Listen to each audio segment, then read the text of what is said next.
Hey guys, so it's almost time for me to go see The Batman, which I will be seeing tomorrow night. I am so excited. So if you want to see my spoiler and spoiler-free review, please consider subscribing or just giving this video a like. It really helps me to grow my channel.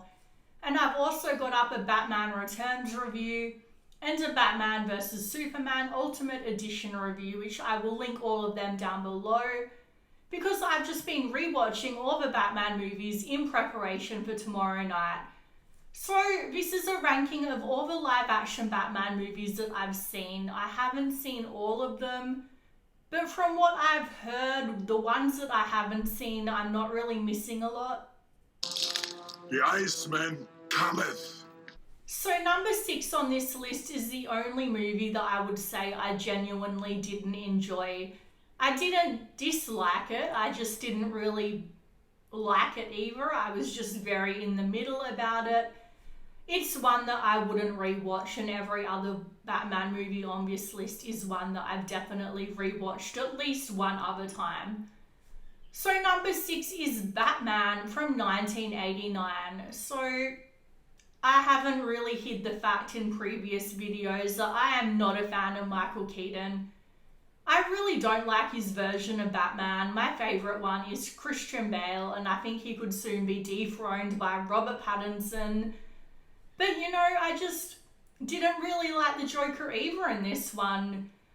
And I'm not just comparing him to Heath Ledger, I mean as his own thing. I just didn't really enjoy it. I know a lot of people loved him, and he is a very talented actor, don't get me wrong. I just didn't really love him in this role. And maybe, if I'm being completely honest, it's partly because I found out that one of my favourite actors, Brad Dourif, who is best known as the voice of Chucky, so he is the one that Tim Burton himself wanted to cast as the Joker, but the studios didn't let him because, I don't know, because he wasn't a really well-known actor like Jack Nicholson was, and the studios only care about money. Anyway, I think Brad Dourif would have really made this movie so much better, but unfortunately, we'll never get to see what he was capable of as the Joker. So yeah, I have to say I do like his version of Gotham. I love the feel of Gotham in this. Even though Gotham isn't a person, Gotham City is my favourite character in this movie. I like the vibe, the dark, gritty Tim Burton nature of the movie, but still that isn't enough to really put it on my list higher than it is. So number 5 is The Dark Knight Rises. So I did definitely enjoy this movie. It just isn't my favourite Batman movie, but that isn't to say I didn't enjoy it, and I have seen it multiple times, and every time I see it, I notice something new. So I really do like Anne Hathaway's version of Catwoman. I know a lot of people aren't a huge fan of her, but I think she did a really good job in the role, and I really feel like she had good chemistry with Batman in it, and I wish they had put their relationship more towards the front of the movie. You know, I wish they had put more of an emphasis on it. And also on Scarecrow, I'll talk about him a bit more later, but I feel like he was so underutilized. I wasn't a huge fan of Bane. I thought it was an interesting storyline, don't get me wrong, but still, I wish they would have focused more on Catwoman and Scarecrow, and also on Robin. So the character of sort of like Robin being played by Joseph Gordon-Levitt, who I still always think of as that kid from Third Rock from the Sun. If you've seen that show, it is absolutely hilarious, and I will always think of him as the kid from Third Rock from the Sun. So I always have to stop and think whenever I see this movie, what would have happened if the Joker had been in this movie as well? If Heath Ledger hadn't unfortunately passed away, would he have been in this movie? I think he would have been, because it would have made sense given what a huge success he was for him to be in it, because people loved him so much. I loved him so much. So like, from a financial point of view, it would have made sense to have him in the story. So I would have loved if they would have told us what that storyline would have been. And I think that if he had lived, the Joker should have been, the main villain as well in this movie. Because it's the Joker. So number 4 is Batman Begins. So I really enjoy this movie. It is slightly ahead of The Dark Knight Rises when it comes to how much I enjoy it. And honestly, a big part of that is we get more of Cillian Murphy as the Scarecrow, and I think he was such an amazing actor. He just really brings something to every role he does, especially when he plays a villain. Like, one of my favorite movies, and it isn't really a great movie, but it's one that I really enjoy, is Red Eye. You know what? Yeah, it is a good movie. I'm just going to go ahead and say it's a good movie. So it was by the late great Wes Craven, who made Scream, and Cillian Murphy is the main villain in that. So if you haven't seen it, I highly recommend it. So I really would have liked if they had made him the main villain of this movie. I feel like he was so underutilized, and I love the fact that they had Bruce Wayne doing his ninja thing at the, wherever he was when he did it in the movie. I'm not really sure. But I really enjoyed that whole montage scene of him training and all of that. I really do enjoy this movie, but I think, to be honest, I would actually place this as number 5 and The Dark Knight Rises as number 4. They're so on the same level, it's hard for me to decide, but I'm too lazy to go back and film again, so let's just call it a tie.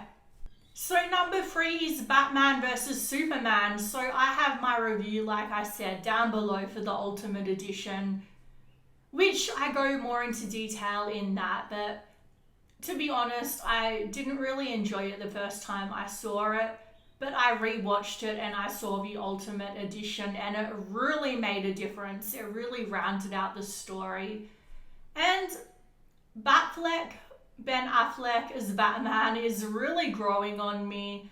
I didn't really like him at first, but now I'm starting to enjoy him more. And I feel like they did a really good job of making it realistic, well, as realistic as this movie can be, about what it would be like to have a Batman face off against Superman. And I feel like he shows sort of his insecurity in this movie, Ben Affleck as Batman, that he's used to being the one on top. He's this rich billionaire who's always had, been at the top of the heap of everything. And then this guy comes along who is better than him and stronger, who does what he can't. And I'm not saying that he didn't have good intentions with everything that he did, but I do feel like ego definitely did play a bit of a part in this movie, in his character's actions towards Superman, if we're being honest. Anyway, big boys, big egos. So Lex Luthor. I really, really loved Jesse Eisenberg as Lex Luthor, and I feel like I'm literally the only one in the world who thinks this. Like, I honestly can't even think of one other person who likes him, but I really did like him. I think he's a great actor. I really love the movie he's in, The Social Network, and people say that he should have been more like his character in The Social Network in this movie, but I feel like a lot of them miss this line in the movie where he says something about faking it. He's putting on the madness, he's pretending, and maybe it's so that he'll get sent to a mental asylum if he gets caught instead of prison. I don't know, but I just feel like I really enjoyed him in this. So yeah, I know that's an unpopular opinion, but let me know down below if there's anyone else that enjoyed his portrayal of Luthor. So number 2 is Batman Returns. So I'm not going to talk about this too much because I just filmed a review of this movie, which I'll link down below if you want to go more into detail. But I love Tim Burton. I love Batman. I love Catwoman. They had this all together in one movie, so I was bound to enjoy it. And they have the Penguin in a huge rubber duck and kids in toy trains, and this is just such a good movie. It's so dark and twisted and such a weird Batman movie, but that's why I enjoy it so much. It's not like any other Batman movie you'll ever see. So I highly recommend you watch this if you haven't already. So number 1, I bet all of you can see this coming from a mile away, The Dark Knight. So what's to say about this that hasn't been said a million times already? And I've seen this movie what feels like a million times.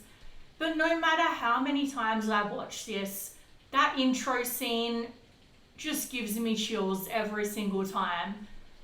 The Joker is just the single best performance I've ever seen in a movie. Not just a superhero movie, but a movie in general. And I would have loved to, like I already said, I would have loved to see what they would have done with the Joker in the 3rd movie. So I just feel like, honestly, this is the movie that got me into superhero movies, because before this movie I wasn't really interested in them. I didn't hate them, but I wasn't really, a huge fan of them either. But after seeing this, it started a passion that, I still have to this day. And that's all because of this movie. So one part of the movie I didn't really enjoy, and this is probably one of the only parts, is Rachel Dawes. I didn't really like her character, to be honest. I found her scenes a little bit boring. And so Coleman Reese, he had a point about Batman. He was actually using the investors in his company, the money that they were putting into what they thought was going to be something else. He used it to create all these Batman things, and that wasn't really the best thing to be doing legally. And it just feels like, I love Batman, don't get me wrong, but he can be a bit dodgy, let's be honest. And Coleman Reese had every right to call him out on that as an employer at the company. And obviously everybody knows what happens with the Joker calling up and saying, you have to kill this man because I don't want Batman's identity to be revealed. It's just such a Joker thing to do, to go from wanting him dead to wanting him alive so that they can play this game forever. Like he says, they're like two halves of a whole, bound to do this forever. And I would have loved to see them continue to do their whole cat and mouse thing in the 3rd movie, but we can only speculate about what would have happened in that movie. So anyway, let me know down below in the comments what your ranking is. I would really like to know, and honorable mentions would be the Lego movie, the Lego Batman movie. I really enjoyed that movie. It's so silly, but it's a fun movie to watch. And it's not a movie, but the Gotham TV show. If you haven't seen it, I highly recommend that you watch it. It is an amazing portrayal of a young Bruce Wayne and Selena Kyle and all those other characters that we love and their origin stories. So let me know what you think down below. Please subscribe or like. It really helps my channel. Thanks, guys.